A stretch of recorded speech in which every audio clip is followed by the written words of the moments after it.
In the world of Game of Thrones, few characters embodied a more complex journey than Daenerys Targaryen.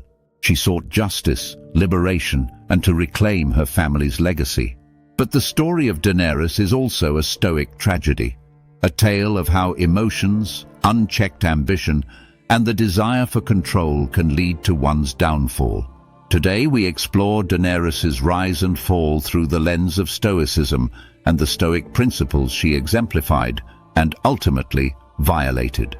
At the beginning of her journey, Daenerys' life was defined by suffering. Exiled from her home, sold into marriage, and treated as little more than a pawn. Yet, as the Stoics would advise, she found strength through hardship. Daenerys embraced her suffering, learning to use adversity to shape her into a resilient and determined leader. Daenerys showed remarkable endurance, another Stoic virtue. When faced with unimaginable challenges, from the death of Khal Drogo to her struggle to lead the Dothraki, she remained steadfast. As Epictetus said, "It's not what happens to you, but how you react to it that matters." Daenerys exemplified this idea by channeling her pain into strength, learning to control her emotions, at least initially, to achieve her greater goal. Her journey toward becoming breaker of chains seemed like the realization of Stoic ideals. She fought for justice, used her power to liberate the oppressed, and pursued a higher cause. Like the Stoic sage, she believed in serving a greater good beyond herself. Her vision was not about personal gain, but about breaking the wheel of tyranny. Yet this is where the cracks in her Stoic foundation began to form. Daenerys' belief in her own destiny became rigid, a flaw that would lead her away from Stoicism. The Stoics teach the importance of accepting what is beyond our control and focusing only on our actions and responses. However, Daenerys became consumed with the idea of destiny, believing she alone had the right to rule the Seven Kingdoms. This shift from selfless leader to self-appointed savior marked the beginning of her downfall. As Daenerys arrived in Westeros, her frustration grew. She couldn't control how the people saw her, nor could she force them to accept her as their queen. Instead of practicing the Stoic virtue of accepting external circumstances with tranquility, she grew increasingly reactive. Marcus Aurelius reminds us, "You have power over your mind, not outside events. Realize this, and you will find strength."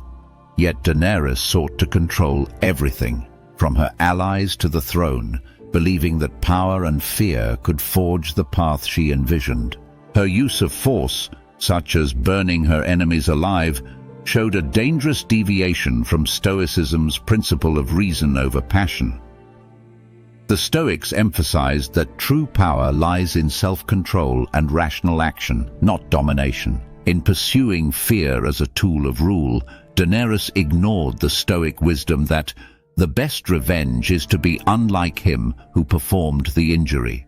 After losing trusted advisors like Jorah Mormont and Missandei, Daenerys found herself increasingly isolated. For the Stoic, isolation from wise counsel and the community can be dangerous. As Seneca said, "We suffer more often in imagination than in reality." Without those to help her maintain perspective, Daenerys began to view every slight, every loss, through a lens of paranoia and fear. Instead of governing with reason, she became ruled by her emotions. And then came King's Landing. In what should have been her moment of triumph, Daenerys chose destruction over mercy. Here, her emotions, rage, grief, and a thirst for vengeance completely overtook her. Stoicism teaches that the truly strong person is one who masters their emotions, not one who is ruled by them. Epictetus warned, "No man is free who is not master of himself." In this moment, Daenerys was not free. She had become a slave to her rage. Her failure to temper her emotions with reason sealed her fate. As the fire consumed the city, Daenerys burned away any remaining semblance of the just, rational leader she once aspired to be. Her belief in her own infallibility, a direct violation of the Stoic principle of humility, led to her undoing. In the end, it was Jon Snow, someone who still held to the values of honor and duty, who ended Daenerys's life. His decision to kill her was rooted in a sense of greater responsibility to the realm. While Daenerys believed she had the power to shape the world by sheer force of will, Jon represented the Stoic principle of accepting harsh truths, recognizing when something, even someone you love, must be let go for the greater good. Daenerys' journey is a stark reminder of how, without mastery over one's emotions and desires, even the most noble of pursuits can spiral into ruin. The Stoics believed in the pursuit of wisdom, justice, and temperance, virtues Daenerys once embodied but ultimately lost to her ambition. In seeking to liberate others, she became enslaved by her own need for control and recognition.